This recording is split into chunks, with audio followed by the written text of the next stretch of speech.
नमस्कार, Bharat express MP digital में आपका स्वागत है। मैं हूं हरिशंकर कुमार। एमपी चुनाव के महज कुछ दिन और बाकी हैं।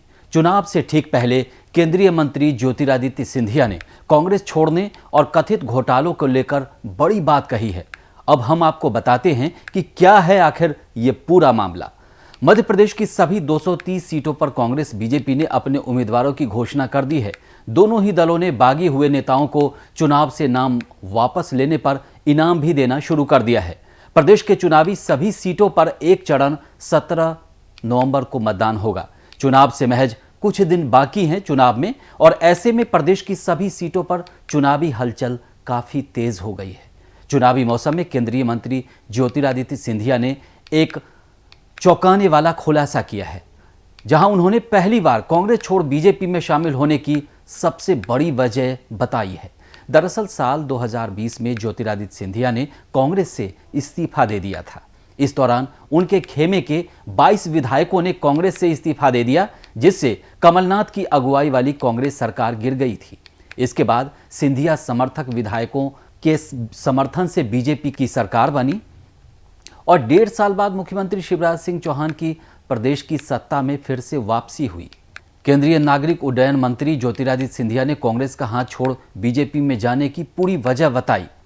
सिंधिया ने कहा कि जब कांग्रेस ने साल 2018 में मध्य प्रदेश में जीत हासिल की तो उस समय वह कभी राहुल गांधी के सामने मुख्यमंत्री पद के लिए नहीं अड़े और न ही वो कभी मुख्यमंत्री की दौड़ में शामिल थे। सीएम के लिए कमलनाथ के नाम का उन्होंने विरोध नहीं किया, ऐसा ज्योतिरादित्य सिंधिया का कहना है। उन्होंने कहा कि राहुल गांधी ने जब कमलनाथ को मुख्यमंत्री बनाने का फैसला किया तो मैंने कभी इसका विरोध नहीं किया। मुख्यमंत्री पद के लिए कमलनाथ के नाम का ऐलान भी मैंने ही किया था, ऐसा ज्योतिरादित्य सिंधिया का कहना है। उन्होंने कहा कि उनके कांग्रेस में रहते हुए ऐसी कोई नौबत ही नहीं आई जिसके लिए उन्हें मनाना पड़ता। इसकी वजह यह है कि मैं कभी मुख्यमंत्री बनने की दौड़ में शामिल ही नहीं था।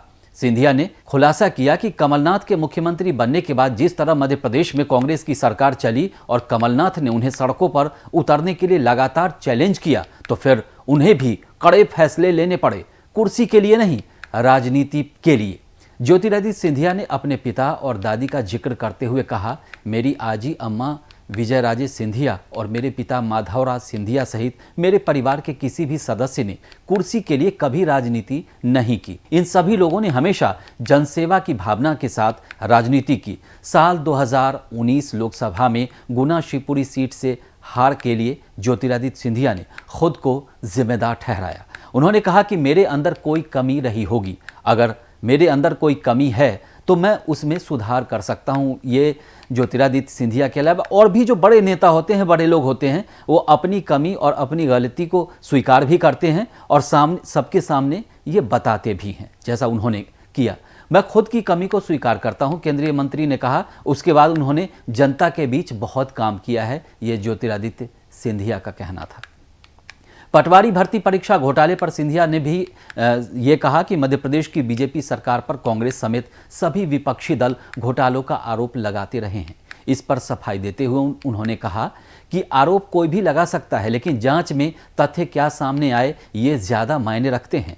उन्होंने दावा किया कि पटवारी भर्ती परीक्षा में कोई घोटाला नहीं हुआ, ये अनियमितता का मामला हो सकता है। इस मामले में जांच के बाद संबंधित अधिकारी के बाद कार्रवाई होगी।